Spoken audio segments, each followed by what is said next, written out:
দেখে নেব খেলার সময় শিরোনাম। বিশ্বকাপ ব্যর্থতা ভুলে পাকিস্তান সিরিজে মনোযোগ বাংলাদেশের, সর্বোচ্চটা দিয়ে টেস্ট চ্যাম্পিয়নশিপে পয়েন্টস তুলে নেয় লক্ষ্য, জানালেন শান্ত। স্ট্রোক করে হাসপাতালে সাবেক ক্রিকেটার ও জাতীয় দলের লজিস্টিক ম্যানেজার নাফিস ইকবাল, শঙ্কামুক্ত হলেও থাকতে হবে পর্যবেক্ষণে।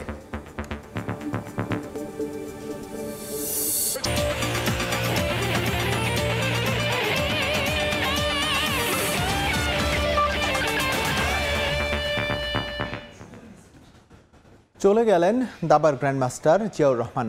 জাতীয় চ্যাম্পিয়নশিপের ম্যাচ চলাকালে অসুস্থ হয়ে মারা যান এই গ্র্যান্ডমাস্টার। বেলা ৩টায় তিনি মুখোমুখি হয়েছিলেন এনামুল হোসেন রাজীবের। সন্ধ্যা ৬টার দিকে অসুস্থ হয়ে পড়লে তাকে দ্রুত রাজধানীর ইব্রাহিম কার্ডিয়াক হাসপাতালে নেওয়া হয়। পরে চিকিৎসক তাকে মৃত ঘোষণা করেন। শনিবার দাবা ফেডারেশনে সকাল ১১টায় জিয়ার প্রথম জানাজা অনুষ্ঠিত হবে। এবার অন্য প্রসঙ্গ জানাবো দেশের ক্রিকেটের খবর। বাংলাদেশের পাকিস্তান সফরের সূচি ঘোষণা করল পিসিবি। টেস্ট চ্যাম্পিয়নশিপের অংশ হিসেবে ২ টেস্ট খেলতে আগামী মাসে উড়াল দেবে নাজমুল হোসেন শান্তর দল। সিরিজের প্রথম টেস্ট শুরু ২১ আগস্ট রাওয়ালপিন্ডিতে, এরপর করাচিতে দ্বিতীয় ও শেষ ম্যাচ শুরু ৩০ তারিখ। প্রতিদ্বন্দ্বিতাপূর্ণ ক্রিকেট খেলতে নিজেদের সর্বোচ্চটা দিতে চান অধিনায়ক নাজমুল হোসেন শান্ত। ঘরের মাঠে পাকিস্তানের ক্রিকেট ক্যালেন্ডার শুরু হবে বাংলাদেশ সিরিজ দিয়ে। সাধারণত তীব্র গরমের কারণে আগস্টে কোনো হোম সিরিজ খেলে না মেন ইন গ্রিন, শঙ্কা থাকে বৃষ্টিরও। তবে এবার ব্যতিক্রমী সিদ্ধান্ত নিয়ে এমন প্রতিকূল কন্ডিশনে বাংলাদেশকে আতিথেয়তা দেওয়ার সিদ্ধান্ত নিয়েছে পাকিস্তান। ২১ আগস্ট সিরিজের প্রথম টেস্ট শুরু রাওয়ালপিন্ডিতে, ৪ দিনের বিরতি আর ভেন্যু পাল্টে করাচিতে শুরু হবে দ্বিতীয় ও শেষ টেস্ট। দুটো ম্যাচই ওয়ার্ল্ড টেস্ট চ্যাম্পিয়নশিপের অংশ। ২০২০ সালে শেষবার পাকিস্তান সফরে গিয়েছিল বাংলাদেশ। অবশ্য করোনা ভাইরাসের প্রাদুর্ভাব শুরু হয়ে যাওয়ায় সেবার এক টেস্ট খেলেই দেশে ফিরে আসতে বাধ্য হয় টিম রেড অ্যান্ড গ্রিন। যদিও ফেরার আগে টি-20 আর টেস্ট সবগুলো ম্যাচেই লড়াই ছাড়া হারে বাংলাদেশ। প্রতিকূল কন্ডিশন আর প্রতিপক্ষের শক্তিমত্তা বিবেচনায় অনুমিতভাবেই কঠিন পরীক্ষার অপেক্ষায় বাংলাদেশ। বাস্তবতা মেনে তাই নিজেদের সেরা ক্রিকেট খেলার বিকল্প দেখছেন না টাইগার অধিনায়ক। আইসিসি ওয়ার্ল্ড টেস্ট চ্যাম্পিয়নশিপে অংশ নিতে দল হিসেবে আমরা পাকিস্তানে ফিরতে মুখিয়ে আছি। পাকিস্তানে খেলা সবসময় চ্যালেঞ্জিং, তবে রোমাঞ্চকর ব্যাপারও। ঘরের মাঠে শক্তিশালী একটি দলের বিপক্ষে প্রতিদ্বন্দ্বিতা গড়তে আমাদের সেরাটা দিতে হবে। টেস্ট চ্যাম্পিয়নশিপের সবশেষ পরীক্ষায় ব্যর্থতার ১৬ কলা পূর্ণ করে বাংলাদেশ। ঘরের মাঠেও লঙ্কানদের সামনে অসহায় আত্মসমর্পণ করে শান্ত বাহিনী। এই সিরিজকে অবশ্য নিজেদের উন্নতি প্রমাণের মঞ্চ হিসেবে দেখছেন বিসিবি প্রধান নির্বাহী। আইসিসি ওয়ার্ল্ড টেস্ট চ্যাম্পিয়নশিপের ম্যাচগুলোর সূচি নিশ্চিত করায় আমরা পিসিবিকে ধন্যবাদ জানাই। এ সিরিজে আমাদের পরীক্ষা হবে, কিন্তু এ সংস্করণে আমাদের উন্নতি দেখানোরও সুযোগ এটি। তবে এই সিরিজে ভালো কিছুর প্রত্যাশা না করাই ভালো হবে সমর্থকদের জন্য। চলতি বছর ঘরোয়া ক্রিকেটে এখনো মাঠে গড়ায়নি কোনো লঙ্গার ভার্সনের ক্রিকেট। টি-20 বিশ্বকাপের ব্যস্ততায় দলগত প্রস্তুতিও শুরু করেনি টিম টাইগার। সাব্বির মিথুন, সময় সংবাদ। টি-20 নিয়ে বড় স্বপ্ন দেখতে হলে এই ফরম্যাটে বাড়াতে হবে ঘরোয়া লিগ। পাশাপাশি প্রতিভাবানদের নিয়ে দীর্ঘমেয়াদী পরিকল্পনার কোনো বিকল্প দেখছেন না বিসিবির সাবেক প্রধান নির্বাচক এবং বর্তমান প্রোগ্রাম হেড মিনহাজুল আবেদিন নান্নু। বিভিন্ন মহল থেকে ৩ ফরম্যাটের জন্য আলাদা টিম তৈরির কথা বলা হলেও দেশের বাস্তবতায় সেই সামর্থ্য বোর্ডের আপাতত নেই বলেও জানান তিনি। বিশ্বকাপ শেষ, তবে শেষ হয়নি তার রেশ। ভারত করছে ট্রফি উল্লাস, আর ব্যর্থ হওয়া দলগুলো ব্যস্ত বাজি পারফরমেন্সের কারণ অনুসন্ধানে। বাংলাদেশও আছে সেই তালিকায়। সুপার ৮ খেলে টিম ম্যানেজমেন্ট এবং বোর্ড কর্তারা সন্তুষ্টি জানালেও বড় প্রশ্ন, এই ফরম্যাটের জন্য আদৌ কি প্রস্তুত ছিল টাইগাররা? ভিন্ন পরিবেশে টি-20-র জন্য কতটা প্রস্তুতি নিয়েছিল হাতুড়ু বাহিনী? টি-20 ফরম্যাটে যদি নাম্বার অফ ম্যাচেস যদি আমরা বাড়াতে না পারি, প্লেয়ারদের জন্য এই ফরম্যাটের জন্য যদি তৈরি করতে না পারি, ইটস ভেরি ডিফিকাল্ট এই এরিনায় ভালো করা। এনসিএল এর টিমগুলিকে নিয়ে একটা লোকাল প্লেয়ারদের জন্য টি-20 স্টার্ট করা, ওটা ডিসেম্বরের ৫ তারিখ থেকে শুরু হবে, ১৭ তারিখে শেষ হবে। এখান থেকে কিছু প্লেয়ার আইডেন্টিফাই করে হাই পারফরমেন্সে হোক বা টাইগার্সে হোক, এখানে T20 ফরম্যাটের নার্সিংটা দরকার। ব্যর্থতার গল্প লিখে আরও একটা বিশ্বকাপ শেষ করেছে বাংলাদেশ। টাইগারদের নানা মহল থেকে সইতে হয়েছে কটাক্ষ আর সমালোচনা। সংশ্লিষ্টরা দিচ্ছেন নিত্য নতুন পরামর্শ। কেউ কেউ বলছেন T20-র জন্য আলাদা টিম করার কথা। তবে এগুলোকে এখনো বাস্তবসম্মত মনে করেন না নান্নু, কারণ আস্থা দেওয়ার মতো ক্রিকেটারই যে নেই পাইপলাইনে। আমাদের ওই স্ট্যান্ডার্ডের প্লেয়ার নেই। পুরো আপনার 11 জনকে নতুনভাবে 3টা ফরম্যাটে করা, 33 জন প্লেয়ার রেডি করা ইটস ভেরি ডিফিকাল্ট। এটা আমাদের জন্য এখন এই জিনিসটা আসে না, কারণ আমাদের ডোমেস্টিক স্ট্রাকচার বলেন, আমাদের ফার্স্ট ক্লাস স্ট্রাকচার বলেন, এখনও পুরোপুরি আপ টু দ্য মার্ক না। এর সংখ্যায় আমরা 4টা জায়গায় যদি হাই পারফরমেন্স ইউনিট করতে পারি, ওখানে যদি ওই প্লেয়ারদের নার্সিং করতে পারি, এই যে 70 থেকে 80টা প্লেয়ার যদি যখনই আপনার কাছে একটা প্ল্যাটফর্মে থাকবেন একই স্ট্যান্ডার্ডের, তখনই আপনার 3টা টিম নিয়ে চিন্তা ভাবনা করতে পারবেন। বিশ্বকাপে হতশ্রী পারফরমেন্সের পর T20 দলে সাকিব মাহমুদুল্লাহর প্রয়োজনীয়তা নিয়ে উঠেছে বড় প্রশ্ন।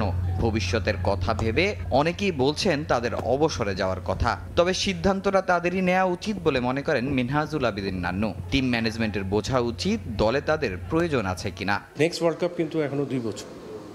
এখানে কিন্তু এখন এই চিন্তাটা করা যায় না যে নেক্সট ওয়ার্ল্ড কাপে কী হবে। আপনাকে এখন চিন্তা করতে হবে আমার সামনে দ্বিপাক্ষিক সিরিজ কী আছে। আমি কিন্তু 99 বিশ্বকাপে যখন বেস্ট পারফরমেন্স করে খেলা ছেড়ে দিয়েছি, আমি জানি কতটুকু আগাতে হবে। একটা প্লেয়ার ব্যক্তিগতভাবে জানে কখন খেলা থেকে অবসর নিতে হবে। এটা একান্তই ওদের ব্যক্তিগত সিদ্ধান্ত, এবং এটা তারপরেও এটার বাইরে আছে টিম ম্যানেজমেন্ট এবং সিলেকশন প্যানেল এটা মনে করবে কোন প্লেয়ারকে নিয়ে আগানো যাবে। আমার পার্সোনাল মত হলো যে প্লেয়ারকে আপনি সুযোগ দিবেন ওকে একটু সময় দিতে হবে। এদিকে তাসকিন ইস্যুতে সরগরম দেশের ক্রিকেট, যদিও দেশের ক্রিকেটের স্বার্থে এখানেই এটাকে বন্ধ করার আহ্বান নান্নুর। তামিম হোসেন, সময় সংবাদ, ঢাকা। ব্রেইন স্ট্রোক করেছেন বাংলাদেশ দলের সাবেক ক্রিকেটার ও জাতীয় দলের লজিস্টিক ম্যানেজার নাফিস ইকবাল। শুক্রবার সকালে মাথায় ব্যথা অনুভব করে চট্টগ্রামে এক হাসপাতালে ভর্তি হওয়ার পর অবস্থার অবনতি দেখে তাকে দ্রুত এয়ার অ্যাম্বুলেন্সে করে রাজধানীর এক বেসরকারি হাসপাতালে নিয়ে আসা হয়। সেখানে চিকিৎসা নিয়ে এখন অনেকটাই সুস্থ নাফিস, তবে তারপরও বেশ কিছুদিন তাকে থাকতে হবে চিকিৎসকদের পর্যবেক্ষণে। উদ্বিগ্ন চেহারায় রাজধানীর এক বেসরকারি হাসপাতালে মাশরাফি বিন মুর্তজা। পুরনো বন্ধু নাফিস ইকবাল স্ট্রোক করে হাসপাতালে। তাকে দেখতে ছুটে যান সাবেক অধিনায়ক। শুধু মেশিন অন, শারিয়ান নাফিস, মুশফিক, মাহমুদুল্লাহ, তাইজুল, সোহানরাও অসুস্থ নাফিস ইকবালের খোঁজ নিতে যান। শুক্রবার সকালে মাথায় ব্যথা অনুভব করায় চট্টগ্রামের এক হাসপাতালে ভর্তি হন বাংলাদেশ দলের সাবেক ক্রিকেটার ও তামিম ইকবালের বড় ভাই নাফিস ইকবাল খান। অবস্থা খারাপ হওয়ায় এয়ার অ্যাম্বুলেন্সে দ্রুতই তাকে নিয়ে আসা হয় ঢাকায়। নাফিসের অসুস্থতায় উৎকণ্ঠা ক্রিকেট আঙ্গনে। যা দেখেছে আল্লাহর মধ্যে ভালো আছে, এটা ভেসেলে বোধহয় একটু প্রবলেম হচ্ছে, বাট সোফার ভালো আছে। ন্যাশনাল টিমের লজিস্টিক্স ম্যানেজারের সঙ্গে বর্তমান ক্রিকেটারদের ঘনিষ্ঠ সম্পর্ক। নাফিসের দায়িত্বটা বেশ বড়, তাই খবর পেয়ে তড়িঘড়ি করেই তাকে দেখতে যান জালাল ইউনুস, আকরাম খানরা। বোর্ড সভাপতি নাজমুল হাসান পাপনও সার্বক্ষণিক খোঁজ খবর রাখছেন। ইনিশিয়াল যেটা মনে হচ্ছে যেটা রিকভারি, সভাপতি মহোদয় যোগাযোগ রাখছে, সার্বক্ষণিক উনি খোঁজ খবর নিচ্ছেন। তবে এখন অনেকটাই শঙ্কামুক্ত নাফিস। তারপরও তাকে থাকতে হবে বেশ কয়েকদিন চিকিৎসকদের পর্যবেক্ষণে। ওর মস্তিষ্কের ভেনাস সিস্টেমে রক্ত জমাট বেঁধে আছে, এখন মেডিকেলি স্টেবল আছে। এসব ক্ষেত্রে সাধারণত তো ধরেন প্রথম 2-3 দিন একটু অবজারভেশনে রাখতে হয়, বাট পর্যবেক্ষণে বেশ কয়েক সপ্তাহ আমার মনে হয় থাকতে হবে। পরিবারের সবাই এলেও দেশের বাইরে থাকায় তাৎক্ষণিকভাবে আসতে পারেননি তামিম ইকবাল। তামিম হোসেন, সময় সংবাদ, ঢাকা। 7 বছর ধরে বরিশালে নেই কোনো লিগ বা টুর্নামেন্ট। এতে ক্যারিয়ার নিয়ে শঙ্কায় উদীয়মান ক্রিকেটাররা। সংস্কারের নামে মাঠ আটকে রাখা, আঞ্চলিক ক্রিকেট সংস্থার কমিটি না থাকা সহ নানা অজুহাতে বন্ধ আছে বিভাগীয় শহরের লিগ। তবে স্টেডিয়ামের কাজ শেষ হলে দ্রুত লিগ আয়োজনের কথা জানান জেলা প্রশাসক। সুমন হাসানের তোলা ছবিতে অপূর্ব রিপোর্ট। প্রতিষ্ঠার অর্ধ শতাব্দী পার হলেও এখন পর্যন্ত কোনো আন্তর্জাতিক ম্যাচ মাঠে গড়ায়নি বরিশালের শহীদ আব্দুর রব সাইনিয়াবাদ স্টেডিয়ামে। আন্তর্জাতিক মর্যাদা পেতে প্রায় 50 কোটি টাকা ব্যয়ে চলছে স্টেডিয়ামের উন্নয়ন কার্যক্রম। গত বছর কাজ শেষ হওয়ার কথা থাকলেও এখন পর্যন্ত চলছে প্রকল্পের কাজ। ফলে দীর্ঘদিন ধরে কোনো লিগ বা টুর্নামেন্ট উপভোগ করতে পারেনি কীর্তনখোলাবাসীরা, যার প্রভাব পড়েছে স্থানীয় খেলোয়াড়দের উপর। এর আগে নিয়মিত জেলা লিগ আয়োজন করা হলেও বিগত কয়েক বছর যা নেমে গেছে শূন্যের কোঠায়। কোটায়। বিভাগীয় জেলায় কোনো টুর্নামেন্টে অংশগ্রহণ করতে না পারায় ক্যারিয়ার নিয়ে আশঙ্কায় উদীয়মান খেলোয়াড়রা। ক্রিকেট একাডেমি থেকে আমরা অনেকদিন যাবৎ প্র্যাকটিস করতেছি, কোনো লিগ খেলা আসতেছে না, কোনো জায়গায় খেলতে যাইতে পারতেছি না। যদি লিগ খেলাই না হয় বরিশাল জেলায় আমি কীভাবে নিজের দক্ষতা দেখাবো? আমার ধরো স্বপ্ন আছে যে আমি জাতীয় দলে খেলবো, কিন্তু আমার বরিশাল জেলায় লিগ খেলাই হয় না। বরিশালে কোনো লিগ হচ্ছে না, আমার একটাই দাবি থাকবে যে বরিশালে একটা লিগ আয়োজন করা হোক। ধীরগতির উন্নয়ন প্রকল্প ছাড়াও অভিযোগ রয়েছে আরও। আঞ্চলিক ক্রিকেট সংস্থার কমিটি না থাকা সহ নানা অজুহাতে গত 7-8 বছর ধরে কোনো ধরনের লিগ ও টুর্নামেন্ট না হওয়ায় উদীয়মান খেলোয়াড়দের হারাচ্ছেন বলে জানান খেলোয়াড় ও কোচরা। তাই দ্রুত লিগ ও টুর্নামেন্ট আয়োজনের দাবি তাদের। এখানে কিন্তু অনেক প্লেয়ার প্র্যাকটিস করে, আমাদের জুনিয়র যারা আছে তারা অলরেডি অনেকেই স্টেডিয়ামের থেকে বের হয়ে গেছে। কারণ হচ্ছে লিগ টুর্নামেন্ট হচ্ছে না প্রতিযোগিতামূলক। অতি দ্রুত আমাদের এই লিগ টুর্নামেন্টগুলো যদি চালু করা হয়, ইনশাল্লাহ বরিশাল থেকেও ভালো মানের প্লেয়ার বের হবে। প্লেয়াররা প্র্যাকটিসই করে যাচ্ছে, লাইক হচ্ছে এরকম যে আপনি পড়াশোনা করতেছি, কোনো পরীক্ষা দিতে পারতেছি না। স্থানীয় league tournament, second division, first division, premier division, এই লিগ টুর্নামেন্টকে অচিরেই মাঠে ফিরিয়ে আনার জন্য। তবে জেলা প্রশাসক জানান স্টেডিয়ামের কাজ শেষ হলেই দ্রুত লিগ ও টুর্নামেন্ট আয়োজন করা হবে। কাজও শেষ দিকে এবং আমাদেরও প্রস্তুতি আমরা নিচ্ছি যে সকল পর্যায়ের আমাদের যে লিগগুলো আছে সেগুলো আমরা চালু করব। বরিশাল জেলা ছাড়াও বিভাগের বেশিরভাগ জেলায় নেই কোনো টুর্নামেন্টের আয়োজন। হাতে গোনা 2-1 জেলায় টুর্নামেন্টের আয়োজন করা হলেও মান নিয়ে থাকে নানা প্রশ্ন। তাই বরিশালে ধারাবাহিক ও ভালো মানের লিগ চায় ক্রীড়া সংশ্লিষ্টরা। অপূর্ব অপু, সময় সংবাদ, বরিশাল। ইউরো চ্যাম্পিয়নশিপের খবর জানাতে জার্মানি থেকে আমাদের সঙ্গে সরাসরি যুক্ত হচ্ছেন বিটু বড়ুয়া।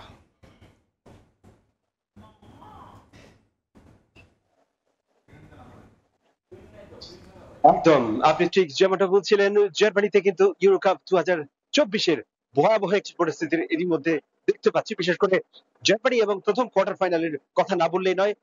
আজ রাত বাংলাদেশ সময় 10টার সময় শুরু হওয়া এই হাই ভোল্টেজ ম্যাচে অর্থাৎ জার্মানি এবং স্পেন এখনো লড়াই করে যাচ্ছে। বিশেষ করে ডানি আলবোর গোলে 51 মিনিটে স্পেন এগিয়ে যায় এবং দ্বিতীয়ার্ধে চাপ সৃষ্টি করে খেলতে থাকে জার্মানি। অবশেষে 89 মিনিটে ফ্লোরিয়ান ভির্টসের গোলে জার্মানি সমতা আনতে সক্ষম হয়। এখনো সেই এক্সট্রা টাইমের যে খেলা সেটি চলছে এবং বলা যায় যে জার্মানি এই মুহূর্তে থমথমে অবস্থা বিরাজ করছে। বিশেষ করে শক্তিমত্তা যেমন লড়াই, তেমনি আত্মমর্যাদার লড়াইটাও এই মুহূর্তে এবং প্রতিশোধের লড়াইও। বিশেষ করে 1988 সালে জার্মানি ঠিক যেভাবে ফ্রান্সের কাছে হেরে গিয়েছিল, ঠিক আজকে যদি আমি দুঃখিত আবার বলি, 1988 সালে ঠিক যেমনটা ফ্রান্স স্পেনের কাছে জার্মানি হেরে গিয়েছিল, আজ সেটা অর্থাৎ সেই প্রতিশোধের দিন। আজ যদি কোন রকমে স্পেনকে হারানো যায় তাহলে জার্মানির যে ফুটবল জাতির যে গর্ব, সেই গর্ব কিন্তু আজকের মতো অবশ্যই দেখতে পাবো আমরা হয়তো কিছুক্ষণের মধ্যে। এবং এর মধ্যে দ্বিতীয় যে কোয়ার্টার ফাইনাল সেটির খবর জানাতে এই মুহূর্তে আমি আছি হামবুর্গের ফক্সবার্গ স্টেডিয়ামের সামনে। এটিও কিন্তু এক রকমের ভয়াবহ প্রতিশোধের একটি ম্যাচ বলা যায়। কারণ হচ্ছে 2016 সালে এই ক্রিস্টিয়ানো রোনাল্ডোর পর্তুগাল, এই পর্তুগালই কিন্তু ফ্রান্সকে হারিয়ে ফাইনালে ইউরো কাপ চ্যাম্পিয়ন হয়েছিল। সেই ম্যাচের কথা এখনো ভোলেননি ফ্রান্সের যারা দর্শক রয়েছে এবং ফ্রান্সের আজকের যারা ফুটবল খেলছে, সেই মার্কুস থুরাম, গ্রিজমান কিংবা অন্যান্য যারা রয়েছে কুলুমুয়ানি এবং চুয়ামেনি, যারাই আছেন তারা কিন্তু কোনোভাবে আজকের যে ম্যাচটি ছাড় দিবেন না সেটির বিষয়ে কিন্তু আমরা দেখতে পেয়েছি। বিশেষ করে আজকের শুরু থেকেই 1 ঘন্টা আগে থেকে আমরা দেখতে পেয়েছি যে ফ্রান্সের যেসব দর্শক এবং ফ্রান্সের যেসব ফুটবল প্রেমীরা রয়েছে তারা বিভিন্নভাবে আজকে এই ফক্সবার্গ স্টেডিয়ামে অর্থাৎ হামবুর্গের সামনে কিন্তু জড়ো হয়েছেন এবং একই সাথে শপথ নিয়েছেন যেভাবে হোক তাদের দলকে আজকে জেতাতেই হবে। এবং এটি যেমন একটি আত্মমর্যাদার লড়াই, তেমনি প্রতিশোধের বিষয় আছে। বিশেষ করে গত 26 বারের দেখাতে কিন্তু আমরা যতটুকু দেখতে পেয়েছি যে এখানে জার্মানি এবং যে স্পেনের খেলাটি সেটির চেয়েও কিন্তু উত্তেজনার পারদ ছড়িয়ে গেছে আজকের দ্বিতীয় কোয়ার্টার ফাইনালটিতে। তবে এখন যেহেতু জার্মানি এবং স্পেনের খেলা চলছে, সেটি নিয়ে আসলে দূরে অবস্থা বিরাজ করছে সবখানে। বিশেষ করে অনেকগুলো রেস্টুরেন্ট থেকে শুরু করে জার্মানির স্টেডিয়াম যেখানে স্টুটগার্ট এরিনাতে খেলাটি চলছে, সেখানে কিন্তু মানুষ অধীর আগ্রহে অপেক্ষা করছে আজকে যে কোনো মূল্যে স্পেনকে হারাতেই হবে। তবে এটি যে একেবারে সহজ নয় সেটি কিন্তু স্পেন বারবার প্রমাণ করেছে। যদিও এই মুহূর্তে কিন্তু প্রথম আর দ্বিতীয়ার্ধের পরে কিন্তু আমরা দেখেছি উইলিয়াম এবং যে অর্থাৎ যে ডুও, যে দ্বৈত আক্রমণের সবসময় নেতৃত্ব দিয়ে থাকে ইয়ামাল, তাদের দুজনকে নামিয়ে নেওয়া হয়েছে। তার পরিবর্তে কিন্তু আমরা দেখতে পেয়েছি মাঠে এসছে কিন্তু ফার্নান্দো তোরেস এবং একই সাথে কয়েকটি চেঞ্জ কিন্তু আমরা দেখতে পেয়েছি। তারপরেও বলা যায় যে ফাবিয়ান রুইজ এবং উনাই জিমন, গোলরক্ষক উনাই জিমনের কথা বলতেই হয়, তিনি দ্বিতীয়ার্ধে অনেকগুলো গোল ঠেকিয়েছেন। জার্মানি আক্রমণের পর আক্রমণ করে গেছে। তারপরে বলা যাচ্ছে আজকে প্রথম কোয়ার্টার ফাইনাল মর্যাদার যেমন আত্মশক্তি এবং সেখানে প্রতিশোধের লড়াই, তেমনি দ্বিতীয় কোয়ার্টার ফাইনালও আমরা হয়তো দেখতে পাবো ফ্রান্স এবং পর্তুগালের মধ্যে হাড্ডাহাড্ডি একটি লড়াই। তো এই ছিল আমার কাছে জার্মানির হামবুর্গের ফক্সবার্গ স্টেডিয়ামের সামনে থেকে সর্বশেষ। ইউরো চ্যাম্পিয়নশিপের প্রথম কোয়ার্টার ফাইনালে একেবারে ঝাঁঝালো উত্তাপ, সেই খবর জানাতে ম্যাচ ভেন্যুর সামনে থেকে আমাদের সঙ্গে যুক্ত হয়েছিলেন সহকর্মী বিজু বড়ুয়া। এই বিগ ম্যাচের খবর জানতে আমরা এখন সরাসরি যুক্ত হচ্ছি ফ্রান্সে, সেখানে আছেন আমাদের সহকর্মী লুৎফর রহমান বাবু। ইউরো চ্যাম্পিয়নশিপের সবচেয়ে হাই ভোল্টেজ ম্যাচটা সম্ভবত আজকেই দেখতে যাচ্ছেন দর্শকরা, যেটি কিছুক্ষণ পরেই অনুষ্ঠিত হবে, যেখানে মুখোমুখি হচ্ছে এ সময়ের সেরা ফুটবল তারকা কিলিয়ান এমবাপ্পের ফ্রান্স এবং ইতিহাসের সেরা ফুটবলারদের একজন ক্রিস্টিয়ানো রোনালদোর পর্তুগাল। যদিও ম্যাচ শেষে যে কোনো একটি দল এবং একজন মহাতারকাকে এই ইউরো চ্যাম্পিয়নশিপ থেকে বিদায় নিতে হবে। যদিও আমরা আগে জেনেছিলাম যে এবারের এই ইউরো যে খেলা, সেখানে শেষবারের মতো অংশগ্রহণ করতে যাচ্ছেন ক্রিস্টিয়ানো রোনালদো।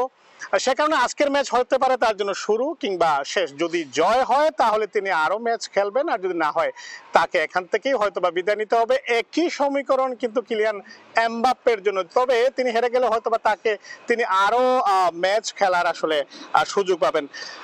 আজকে এই পুরো খেলা যদি আমি বলি আপনাকে, এই যে পর্তুগাল এবং ফ্রান্স মুখোমুখি হচ্ছে, দুই দলের আলোচনা ছাপিয়ে রোনালদো এবং কিলিয়ান এমবাপ্পেকে নিয়েই ফুটবল প্রেমী দর্শকদের মধ্যে অনেক বেশি আলোচনা হচ্ছে। আমার পেছনে আপনারা দেখতে পাচ্ছেন যে রেস্টুরেন্টে কিভাবে রাজধানী প্যারিসের বিভিন্ন বার এবং রেস্টুরেন্টে দর্শকরা এখন অপেক্ষায় আছেন কখন সেই মহাযুদ্ধ শুরু হবে সেটি তারা দেখবেন। আমি আসলে যেটি বলছিলাম যে খেলায় দুই দলের পারফরমেন্সের থেকে কিলিয়ান এমবাপ্পে এবং পর্তুগালের ক্রিস্টিয়ানো রোনালদো আসলে কতটা পারফরমেন্স করতে পারছেন সেটি আসলে দর্শকরা সেদিকে তাকিয়ে আছেন।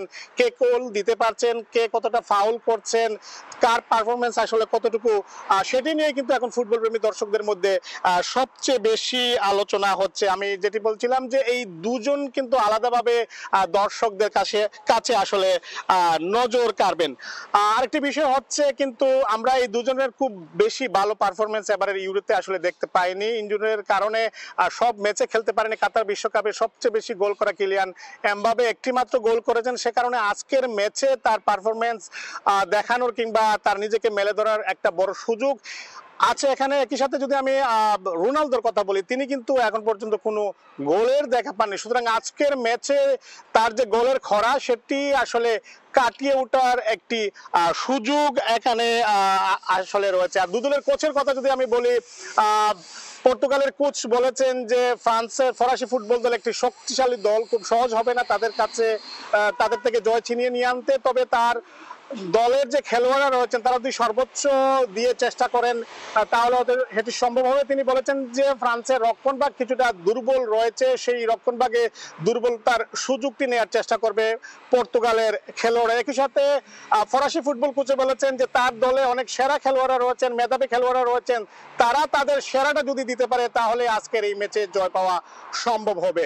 তো রাজধানী প্যারিস থেকে এই ছিল এখন পর্যন্ত আমার কাছে সর্বশেষ। ফ্রান্স পর্তুগাল ম্যাচের উত্তাপ রাজধানী প্যারিসে, সে খবর জানাতে সেখান থেকে আমাদের সঙ্গে যুক্ত হয়েছিলেন সহকর্মী লুৎফর রহমান বাবু। খেলাধুলা সমাজ পরিবর্তনের হাতিয়ার বলে মন্তব্য করেছেন ঢাকা উত্তর সিটি কর্পোরেশনের মেয়র আতিকুল ইসলাম। উত্তরা ৪ নং সেক্টর কল্যাণ সমিতি মাঠে আয়োজিত ঢাকা উত্তর মেয়র কাপ বাস্কেটবল টুর্নামেন্ট ২০২৪-এর ফাইনাল খেলা ও পুরস্কার বিতরণ অনুষ্ঠানে তিনি এ মন্তব্য করেন। এছাড়া এমন টুর্নামেন্টে নিয়মিত আয়োজন করলে তৃণমূল পর্যায়ের প্লেয়াররা উঠে আসবে বলেও মনে করেন বিজয়ী দলের অধিনায়ক। দেশের অন্যান্য জনপ্রিয় খেলার মতো বাস্কেটবলের দিকে গুরুত্ব দিতে উত্তরা কল্যাণ সমিতির উদ্যোগে ঢাকা উত্তর মেয়র কাপ বাস্কেটবল টুর্নামেন্ট ২০২৪-এর আয়োজন করা হয়েছে। টুর্নামেন্টের ফাইনাল খেলায় ইন্ডিপেন্ডেন্ট ইউনিভার্সিটি বাংলাদেশ ও সেন্ট গ্রেগরি কলেজ শাখার ACES টিম অংশগ্রহণ করেন। পরে ACES ৬৯ পয়েন্ট নিয়ে জয়লাভ করেন। বিপক্ষ দল IUB ৫৮ পয়েন্ট নিয়ে মাঠ ছাড়ে। এদিন বাস্কেটবল টুর্নামেন্ট 2024 পুরস্কার বিতরণী অনুষ্ঠানে বিজয়ীদের হাতে পুরস্কার তুলে দিতে অনুষ্ঠানে যোগ দেন ঢাকা উত্তর মেয়র আতিকুল ইসলাম। মাদকমুক্ত সমাজ গড়তে হলে খেলার প্রতি গুরুত্ব দেওয়ার আহ্বান জানান তিনি। এছাড়া যারা খেলার মাঠ দখল করে নিচ্ছেন তাদের জন্য হুঁশিয়ারি দেন তিনি। মাঠ দখল থেকে বিরত থাকতে আহ্বান জানান। আমাদের যারা খেলার মাঠ যারা দখল করে নিচ্ছে তাদের বিরুদ্ধে একটি মেসেজ, আপনারা যদি খেলার মাঠ দখল করে নেন তাহলে এই বাচ্চারা খেলবে কোথায়? এদিকে টুর্নামেন্টের শিরোপা অর্জন করে দারুণ উচ্ছ্বসিত ACES। ভবিষ্যতে এমন টুর্নামেন্ট আরও আয়োজন করবে আয়োজকরা বলে আশাবাদী বিজয়ী দলের অধিনায়ক। এতে করে তৃণমূল পর্যায়ের প্লেয়াররা উঠে আসবে বলে মনে করেন তিনি। আমাদের এক্সপেকটেশন হচ্ছে একটাই, যে এইভাবে যে টুর্নামেন্টগুলো হচ্ছে কন্টিনিউয়াসলি এভরি মান্থে একটা দুটো করে যদি টুর্নামেন্ট হয়, অনেক প্লেয়ার বের হবে, আমাদের কমিউনিটি আরও স্ট্রং হবে এবং বাংলাদেশ ন্যাশনাল টিমে ন্যাশনাল পর্যায়ে আমরা কম্পিট করতে পারবো। দেশের অন্যান্য জনপ্রিয় খেলার মতো বাস্কেটবলকে এগিয়ে নিতে এমন উদ্যোগ গ্রহণ করেছে ঢাকা উত্তর সিটি কর্পোরেশন। কল্যাণ সমিতি মাঠে একটি বাস্কেটবল কোর্টের সঙ্গে প্লেয়ারদের নিয়মিত প্র্যাকটিসের জন্য আরও একটি কোর্ট করে দেওয়ার আশ্বাস দেন মেয়র। আমি নোট করে নিচ্ছি, এটিকে আমি ইমিডিয়েটলি গ্রুপ 4 আমি ফোন করে বলে দিব। I want to sort it out as soon as possible. পিছনের যে জায়গাটা আছে এটিকে নিয়েও আমরা আমাদের বাস্কেটবলটাকে যদি আরেকটু যদি কোর্ট করতে পারি, একটি প্র্যাকটিস কোর্ট হবে আর এখানে সকল ধরনের খেলা হবে। কিন্তু 7 দিন ব্যাপী চলা এই টুর্নামেন্টে 4 গ্রুপে ভাগ হয়ে 12টি দল অংশগ্রহণ করে। ফারজানা জাহান প্রিয়া, সময় সংবাদ, ঢাকা। অস্কার ব্রুজনের সঙ্গে সম্পর্ক ছিন্ন করল বিপিএলের সর্বোচ্চ শিরোপাধারী ক্লাব বসুন্ধরা কিংস। ক্লাবের সঙ্গে 6 বছরের পথ চলার পর ইতি টানলেন সফলতম কোচ। 2018-তে কিংসে যোগ দেন এই স্প্যানিশ কোচ। অস্কার ব্রুজনের অধীনে একের পর এক সফলতা পেয়েছে দেশের ফুটবলের সবচেয়ে সফলতম ক্লাবটি। এখন পর্যন্ত প্রিমিয়ার লিগের 4টি শিরোপা ঘরে তুলেছে বসুন্ধরার রাজারা। এছাড়াও ফেডারেশন কাপে 2টি ও স্বাধীনতা কাপে 1টি ট্রফি জিতেছে তারা। আর চলতি মৌসুমে ট্রেবল জিতে অনন্য উচ্চতায় পৌঁছেছে কিংস। তবে এএফসি কাপে সফলতার দেখা না পাওয়ায় কোচের সঙ্গে চুক্তি বাড়ানোর সিদ্ধান্ত নেয়নি কিংস, এমনই ধারণা করা হচ্ছে। নতুন মৌসুমে ব্রুজনের জায়গায় নতুন কাউকে আনার পরিকল্পনার কথাও কোচকে ইতোমধ্যেই জানিয়ে দিয়েছে বসুন্ধরা কিংস কর্তৃপক্ষ। প্রিয় ক্লাবের সঙ্গে সম্পর্কের ইতি টানার বিষয়টি নিজের ফেসবুক প্রোফাইলে পোস্ট করেছেন এই স্প্যানিয়ার্ড। এ পর্যায়ে খেলার সময় শীর্ষ সংবাদ জানিয়ে দিচ্ছে আরও একবার। বিশ্বকাপ ব্যর্থতা ভুলে পাকিস্তান সিরিজে মনোযোগ, বাংলাদেশের সর্বোচ্চটা দিয়ে টেস্ট চ্যাম্পিয়নশিপে পয়েন্ট তুলে নেওয়ার লক্ষ্য, জানালেন শান্ত।